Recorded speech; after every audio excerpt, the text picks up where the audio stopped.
Is that your full plate? Yeah.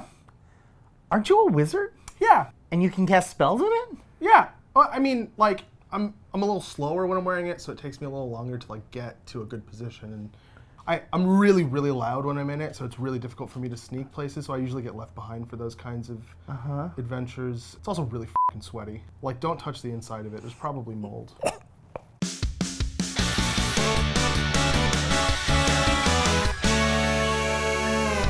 Hi everybody, welcome to GameGorgon. My name is Krug. I'm Indigo. Today we're here to talk to you about armor, shields, those things.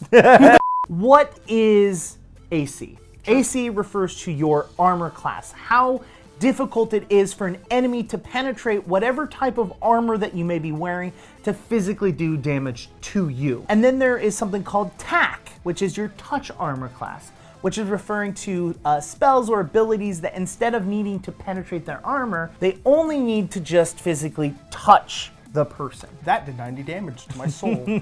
Normally when a DM, says, okay, roll your attack, and they roll slightly below the monster's AC. Yep. They always just say, okay, you missed. Boring. If the hit is between the monster's attack and the monster's AC, I like to actually describe it as blades struck the enemy's, armor, but didn't manage to find the sweet spot that made it through. I'm so cool. Yeah, exactly. I love that. It adds a lot of flavor to it.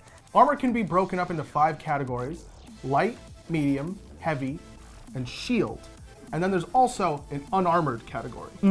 Something that I think is important to consider is that with the update to Pathfinder 2nd Edition, everyone is considered to be trained in unarmored defense. Right. I have a really important question for you guys because I made a monk and I cannot figure out whether or not a shield counts as armor relative to the monk's unarmored defense. Am I still allowed to use my unarmored defense when I'm using a shield?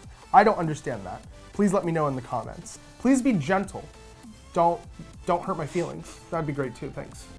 When you go to the armor section in the book, you're going to see a big chart that's got a lot of numbers and a lot of different things about it. We're gonna go over each one of those statistics, basically. I love numbers. The first is price, which is, guess what? How much it costs to buy. Cool. The next number is your AC bonus. This is going to be the number that you add to your AC, not your TAC, just your AC, the one place. Then there is the TAC bonus, which is the number that you add to your TAC. Yeah, that's right, just your TAC, not your AC bonus, just your TAC. Told you. Next is the armor's Dex Modifier cap. First of all, if it says +2, that does not mean you add 2 to your Dex modifier.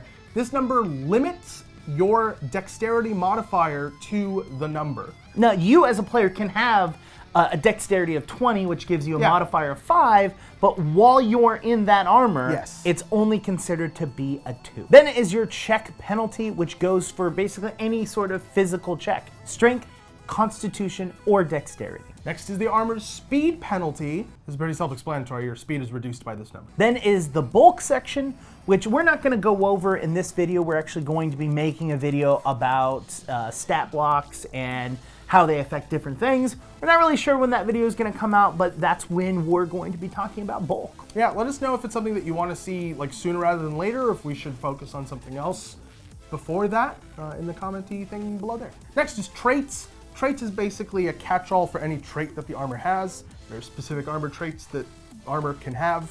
There's many of them. For example, fragile, the armor breaks if it gets a dent. And we're going to talk about dents in a little bit later, so hold on to your horse. Just wait. Just wait. We kind of went over this in our intro, which is anyone can wear whatever armor that they want to. They don't have to be proficient, which is kind of how it worked in the past, is like if you weren't proficient in it, you didn't get it. If you don't have any sort of training in it and you're considered untrained, you just get your -2. -2.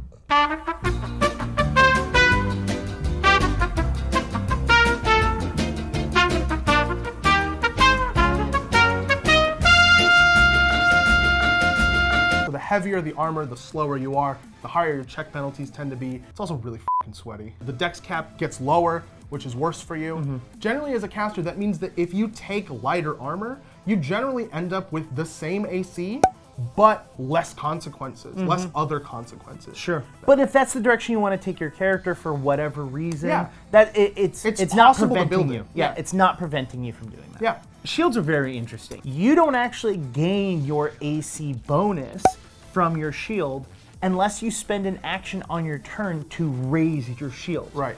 But whether you decide to raise your shield or not on your turn, you still take all of the penalties. Which makes sense, like, when you think Thematically, about how a shield yeah. works. Like, it's not like the shield doesn't weigh anything unless it's in front of your face. But I think mechanically it's a little lackluster. Yeah, I feel that there should be like a minimum that having a shield provides you. There's a big giant board or metal plate or something that is preventing things from hitting you there. Yeah. You know what I mean? And so I just feel that there should be like a baseline. You have a +1 to your AC when wearing a shield. When you spend the action on your turn to raise the shield, you gain another bonus. And I think raising it during your turn is stupid. Somebody who's proficient with the shield's going to last second block something and spend the rest of the time dealing damage. So what I was thinking is raising a shield on your turn is a free action with the special trait.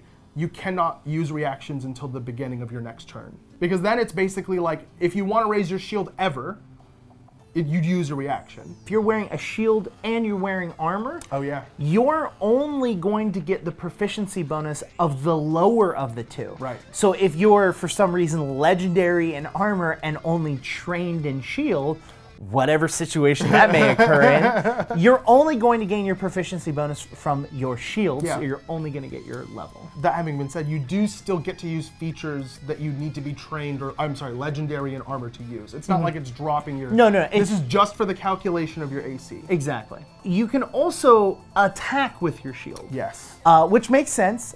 You don't necessarily need a specific, shield bash feat like 5th edition has. It's actually just considered to use your proficiency for your improvised weapons. Right. But there's a thing that you can attach to the Like front of your spikes. shield, like spikes, that basically make it its own weapon with its own properties. And we can go over that during the weapons video. Hey, speaking of calculating AC, this is how you do it. You're going to start with a flat 10, add your dexterity modifier up to whatever your max dex cap is at on the armor that you're going to be wearing. Then you're going to be adding your armor that you have gained from it, the AC bonus from your armor. Yeah, calculate your proficiency, Exactly. whether it's positive or negative. Exactly. And that's going to equal out your entire AC. Now, if you're going to do tack, you're going to do the same formula, but instead of adding your AC bonus you gain with your armor, you're going to be adding your tack bonus. It's going to be slightly lower. Tack bonuses are usually lower because they just gotta touch you. Next, we're gonna talk about what all this does when it gets beat up to high hell and just falls off your body. If you're wearing a piece of armor and someone hits your armor specifically, like they're going specifically after your armor, or they're casting a spell that goes after armor, and it takes damage equal to or greater than that piece of equipment's hardness, it then takes a single dent. If it takes double its hardness in damage, it then takes 2 dents. So the example the book gave was if your armor has like a 3 hardness and it takes 10 points of damage, you get 2 dents. If something gets 2 dents, for the most part, it breaks. Like we mentioned before, there are certain traits for certain kinds of armor, or maybe improvements you can make to armor that make them either weaker or stronger. Exactly. If you're wearing armor and for some reason you get 2 dents, it doesn't mean that you lose your AC bonus. You actually maintain your AC bonus, but then you gain a penalty for having broken armor based off of the weight of it. So light armor gets a -1, medium armor gets a -2, while heavy gets a -3. And that penalty's to your AC, not to your tack. All right, now that you know all of this about armor, how much did you have to change on your character sheet that you got wrong? None, because I play a monk. While you're down there in the comments, why don't you hit the like button, hit the subscribe button if you're not subscribed already, and hit the bell icon so the subscribe button actually does something. Your touch AC is the subscribe button where it's like slightly lower and less difficult to get to. Why don't you head over to Twitter and talk to us there. You can talk to me on Twitter at IndigoQT. Or you can talk to me on Twitter at QueueTimes, or you can talk to both of us at the same time at _QueueTimes on Twitter, or at QueueTimes on Instagram. We've been GameGorgon. We'll see you later.